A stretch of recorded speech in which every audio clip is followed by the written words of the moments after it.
Assalamualaikum warahmatullahi wabarakatuh. Perkenalkan, nama saya Ricky Hidayat dari kelas 11 IPS 4. Pada kesempatan kali ini saya akan membahas tentang revolusi Cina. Yang akan kita bahas hari ini adalah satu, pengertian dari revolusi Cina, dan yang kedua, latar belakang revolusi Cina, dan yang ketiga, tokoh-tokoh yang ada di revolusi Cina, dan yang terakhir yang akan kita bahas adalah akibat revolusi. Revolusi Cina merupakan gejolak politik di Cina antara tahun 1911 sampai dengan 1949 yang bertujuan untuk menumbangkan sistem pemerintahan dinasti Manchu yang dianggap sangat sewenang-wenang terhadap rakyatnya.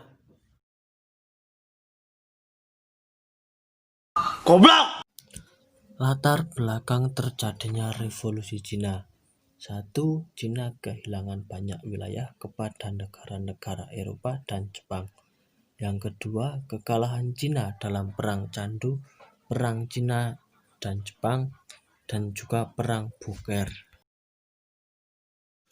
3. Pemerintah dinasti Qin yang berasal dari suku bangsa Manchu dianggap sebagai penjajah oleh suku bangsa Han yang merupakan mayoritas.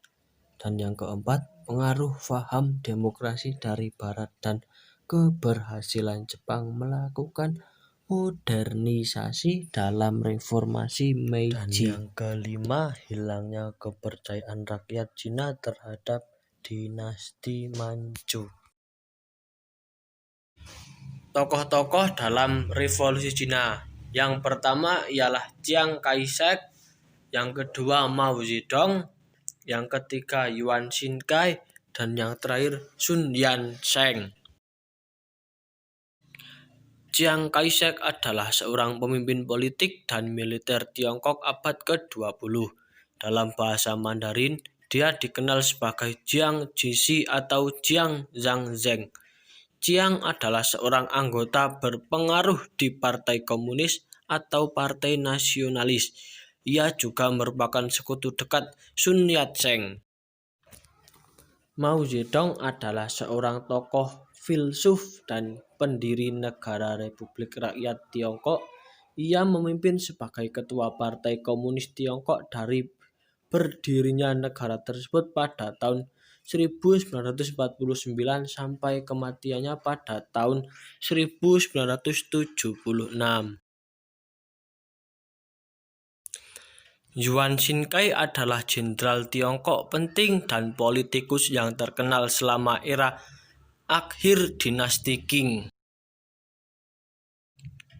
Sun Yat-sen adalah seorang pemimpin kunci revolusi Tiongkok dan diakui secara luas sebagai bapak negara Tiongkok modern, baik di Tiongkok daratan maupun Taiwan. Pada waktu itu Tiongkok diperintah oleh seorang kaisar yang memerintah seolah-olah seperti dewa.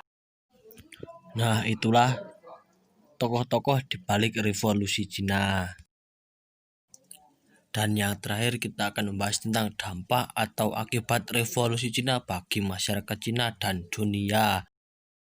Yang pertama, keberanian untuk melangkah maju telah berhasil menumbangkan yang mengaruh sistem kapitalitas. 2. Rakyat massa dipersilahkan mendidik diri dalam mengorbankan revolusi kebudayaan. 3. Revolusi sosialis yang telah mencapai suatu tahapan baru menegakkan orde baru yang mengembangkan gagasan dan kebudayaan baru. 4. Mencegah terjadinya tuduhan keliru terhadap rakyat revolusioner. 5. Sasaran pokok dari revolusi kebudayaan adalah menumbangkan unsur-unsur dalam Partai Komunis yang menganut paham kapitalis. Nah, itu tadi pembahasan dari saya. Apabila ada yang salah dan apabila ada yang kurang, tolong tulis di komentar bawah sini. Saya akhiri. Wassalamualaikum warahmatullahi wabarakatuh.